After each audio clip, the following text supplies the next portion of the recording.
Leviticus chapter 16.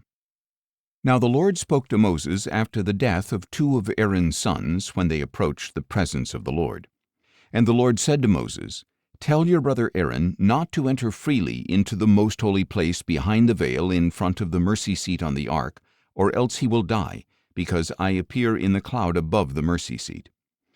This is how Aaron is to enter the holy place: with a young bull for a sin offering and a ram for a burnt offering.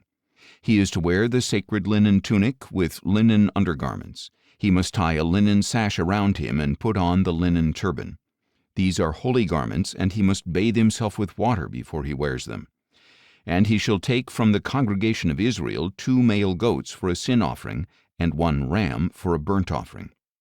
Aaron is to present the bull for his sin offering and make atonement for himself and his household. Then he shall take the 2 goats and present them before the Lord at the entrance to the tent of meeting. After Aaron casts lots for the 2 goats, one for the Lord and the other for the scapegoat, he shall present the goat chosen by lot for the Lord and sacrifice it as a sin offering. But the goat chosen by lot as the scapegoat shall be presented alive before the Lord to make atonement by sending it into the wilderness as the scapegoat. When Aaron presents the bull for his sin offering and makes atonement for himself and his household, he is to slaughter the bull for his own sin offering. Then he must take a censer full of burning coals from the altar before the Lord and 2 handfuls of finely ground fragrant incense, and take them inside the veil. He is to put the incense on the fire before the Lord, and the cloud of incense will cover the mercy seat above the testimony, so that he will not die. And he is to take some of the bull's blood and sprinkle it with his finger on the east side of the mercy seat. Then he shall sprinkle some of it with his finger 7 times before the mercy seat. Aaron shall then slaughter the goat for the sin offering for the people and bring its blood behind the veil, and with its blood he must do as he did with the bull's blood. He is to sprinkle it against the mercy seat and in front of it. So he shall make atonement for the most holy place because of the impurities and rebellious acts of the Israelites in regard to all their sins. He is to do the same for the tent of meeting which abides among them, because it is surrounded by their impurities. No one may be in the tent of meeting from the time Aaron goes in to make atonement in the most holy place until he leaves, after he has made atonement for himself, his household, and the whole assembly of Israel. Then he shall go out to the altar that is before the Lord and make atonement for it. He is to take some of the bull's blood and some of the goat's blood and put it on all the horns of the altar. He is to sprinkle some of the blood on it with his finger 7 times to cleanse it and consecrate it from the uncleanness of the Israelites. When Aaron has finished purifying the most holy place, the tent of meeting, and the altar, he is to bring forward the live goat.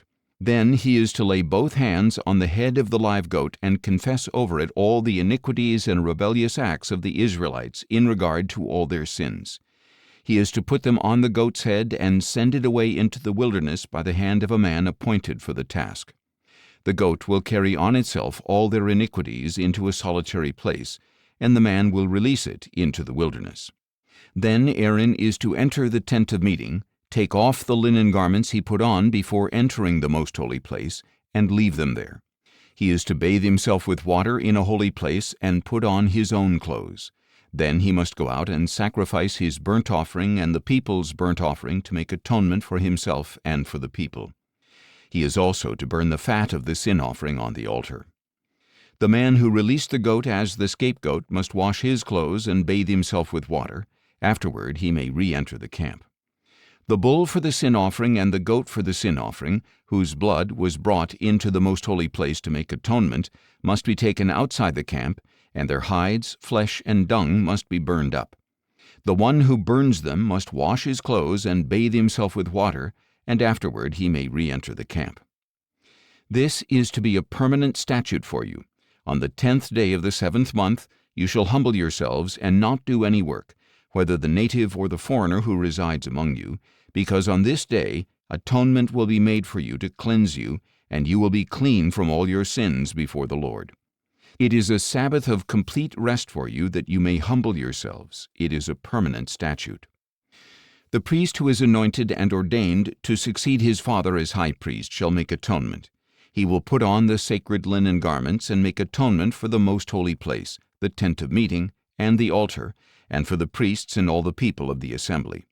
This is to be a permanent statute for you, to make atonement once a year for the Israelites because of all their sins.